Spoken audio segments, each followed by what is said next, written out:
जय हिंद। आज हम लोग 11वीं कक्षा के अध्याय 10 का तरलों के यांत्रिक गुण देखेंगे। उसका लेक्चर 1 है। पहले देखेंगे तरल क्या होता है। ठीक है। वैसे पदार्थ जो बह सकते हैं तथा जिनकी कोई स्वयं की आकृति नहीं होती है, ठीक है, उसका कोई आकृति स्पेशल नहीं होता है, उसको हम क्या कहेंगे? तरल कहेंगे। क्या कहेंगे? तरल। तरल में आएंगे द्रव और गैस दोनों आएंगे। द्रव भी आएगा और गैस भी आएगा। ठीक है। द्रव का उदाहरण है जैसे पानी हो गया, तेल हो गया, दूध हो गया, स्याही हो गया। ठीक है, ये सब बातें द्रव है। उसी प्रकार से गैस में आएगा एलपीजी गैस हो गया, जो खाना पकाने वाला जो रसोई गैस का उपयोग होता है। सीएनजी जो गाड़ी जैसे चलता है, वो ऑक्सीजन गैस हो गया, हाइड्रोजन गैस हो गया, कार्बन डाइऑक्साइड गैस हो गया, नाइट्रोजन गैस हो गया, ये सब गैसें हैं। ठीक है। अच्छा, द्रव स्थिति इस चैप्टर में हम लोग मुख्य रूप से केवल द्रव के बारे में स्पेशली पढ़ेंगे। ठीक है। द्रव और तरल लिक्विड के लिए हम लोग स्पेशली में जानकारी बात करेंगे। ठीक है। द्रव स्थिति क्या है? स्थिर तरलों का अध्ययन द्रव स्थिति कहलाता है। इसको हम लोग कहेंगे हाइड्रोस्टैटिक्स, ठीक है, या फ्लड स्टैटिक्स। ठीक है।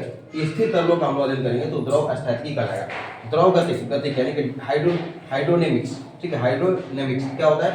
तो गतिशील तरलों का, यहाँ पर तरल गतिशील अवस्था में होगा, उसका हम लोग अध्ययन करेंगे। ठीक है। तो क्या होगा? द्रव गति की कहलाएगा। अच्छा, भूमिका द्रव तथा गैसें प्रवाहित होती हैं, अतः उन्हें क्या कहते हैं? तरल कहते हैं। क्या कहते हैं? तरल। सभी जीवों में होने वाली समस्त क्रियाओं में तरलों की मुख्य भूमिका होती है। क्यों? क्योंकि हम लोग के अंदर जो पाचन वगैरह होता है, ठीक है, आप जैसे भोजन हम लोग खाते हैं, जैसे पानी वगैरह पीते हैं, चाहे ऑक्सीजन का या ग्लूकोज का ब्लड के द्वारा शरीर एक जगह दूसरी जगह पहुंचाया जाता है। सब के सब किसके क्या द्रव अवस्था में, कौन सा अवस्था में? द्रव अवस्था में होता है। ठीक है। और सोनोग्राफ भी द्रव अवस्था में होता है। ठोसों के विपरीत तरलों की अपनी कोई निश्चित आकृति नहीं होती। ठोस का अपना आकृति होता है, लेकिन तरल और गैस का कोई निश्चित आकृति नहीं होता है। ठीक है। ठोसों एवं द्रवों का आयतन निश्चित होता है, जबकि गैस का पात्र के कुल आयतन को भर देता है। गैस का जो होगा वो गैस क्या करेगा? पात्र को, कुल आयतन को पात्र के भर देगा। ठीक है। ठोसों की तुलना में तरलों का अपरूपक प्रतिबल यानी विपरीत दिशा में जब उसको बल लगाया जाएगा तो वह, ठीक है, वह क्या करेगा? वह जो विपरीत दिशा में बल का विरोध जो करेगा, ठीक है, वो प्रतिबल जो होगा लगभग कितना होगा? 10 लाखवां होगा। कौन सा भाग? 10 लाखवां भाग होगा। किसमें? गैसों में। ठीक है। अच्छा, किसकी अपेक्षा?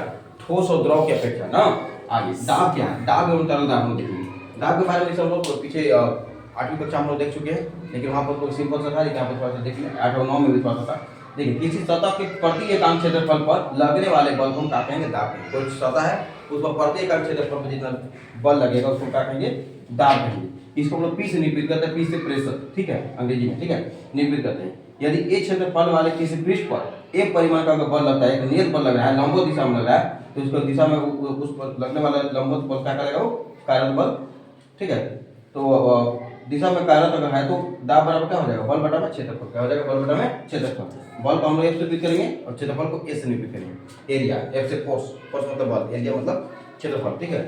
यहाँ से सही मात्रा क्या होगा? दाब के सही मात्रा देखिए न्यूटन प्रति है। बल का मात्रा क्या होता है? न्यूटन। और क्षेत्रफल का मात्रा क्या होता है? Metre square. क्या हो जाएगा? न्यूटन प्रति मीटर स्क्वायर। इसको हम लोग शॉर्ट में बोलेंगे पास्कल।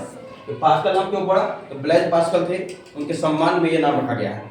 ठीक है, वैज्ञानिक थे ब्लेज पास्कल। ठीक है। अच्छा, सीजीएस मात्रा क्या है? तो बल का सीजीएस मात्रा होता है डाइन। ठीक है। क्षेत्रफल का मात्रा हो जाएगा सीजीएस मात्रा सेंटीमीटर। सेंटीग्राम सेकंड इसको बोलते हैं सीजीएस को। ठीक है। सी से सेंटीमीटर, जी से ग्राम, एस से सेकंड। ठीक है। तो बल का हो जाएगा डाइन प्रति सेंटीमीटर पर। ठीक है। अच्छा,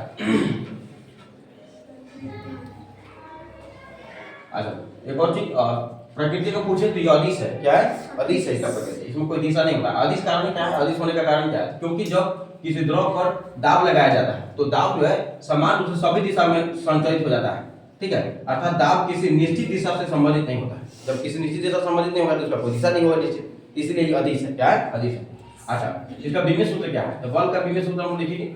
बल का विमेय सूत्र क्या होता है? mlt के पावर माइनस 2। ठीक है। अच्छा, एल मतलब क्षेत्रफल के लिए क्या हो जाएगा? क्षेत्रफल का लेंथ लिखते हैं ना, मीटर स्क्वायर ना मात्रा, तो लेंथ 2 है तो पावर माइनस 2 लगा देंगे। ठीक है। तो एम एल का वो 1 में से 2 घटा दे, माइनस हो जाएगा, टी के पावर माइनस हो जाएगा। ये विमेय सूत्र है। ठीक है। अगर आप यहाँ से मात्रा का एक और चीज लिखना चाहें पर क्योंकि हो सकता है मात्रा को ऐसे ना दे, कैसे दे देता ऐसे दे सकते हैं मात्रा का, अगर लिखना साइड में लिख दीजिएगा। ठीक है। बल का मात्रा क्या होगा? यहाँ पर किलोग्राम लगा देगा यहाँ पर। ठीक है। और द्रव्यमान के लिए किलोग्राम, लंबाई के लिए प्रति मीटर, ठीक है, प्रति सेकंड भी लगा देगा। तो सेम चीज है, अलग नहीं है, समझना है। ठीक है। विमेय सूत्र से निकाला जा सकता है ना। ये मतलब मास, द्रव्यमान का मात्रा क्या? मास का मात्रा क्या है? किलोग्राम होता है। क्या होता है? किलोग्राम। तो एस की पावर 2 ना है। हाँ, एस की पावर माइनस 2 है।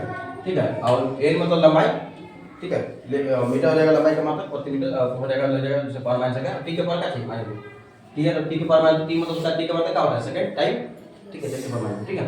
अच्छा, प्रणोद क्या है? द्रव के संपर्क वाली सतह पर द्रव द्वारा आरोपित कुल बल, ठीक है, आरोपित कुल बल क्या करता है? प्रणोद कहलाता है। क्या कहलाता है? प्रणोद। प्रणोद क्या होता है? प्रणोद बराबर दाब गुना पृष्ठीय क्षेत्रफल। प्रणोद और दाब में मूल अंतर क्या है? तो दाब जो है किसी सतह के इकाई क्षेत्रफल पर लगने वाला बल होता है। क्या होता है? प्रणोद होता है, बल दाब होता है। क्या होता है? सॉरी, दाब होता है। किसी सतह के इकाई क्षेत्रफल पर लगने वाला बल क्या होता है? दाब होता है। जबकि प्रणोद क्या होता है? किसी सतह पर लंबवत लगने वाला बल क्या होता है? प्रणोद होता है। क्या होता है? प्रणोद। प्रणोद एक प्रकार से बल ही है लेकिन लंबवत दिशा में लगेगा, ठीक है। अच्छा, तो दाब की कैसे मात्रा क्या होगा? न्यूटन प्रति मीटर स्क्वायर हो गया, लेकिन प्रणोद कैसे मात्रा क्या हो गया? न्यूटन होगा। क्या होगा? न्यूटन। बहुत कंफ्यूजन होता है कि प्रणोद भी एक प्रकार के दाबे है, नहीं, ठीक है। प्रणोद लंबवत दिशा में लगने वाला बल है, ठीक है। और दाब का अन्य मात्रा क्या है? देखिए, वायुमंडलीय दाब की बात करें, एक एटमॉस्फेयर समुद्र की सतह पर वायुमंडलीय जो दाब होता है 1 एटमॉस्फेयर, ठीक है। तो इनको पास्कल में निरूपित करेंगे तो 1.103 × 10⁵ पास्कल होता है, या न्यूटन प्रति मीटर स्क्वायर, ठीक है।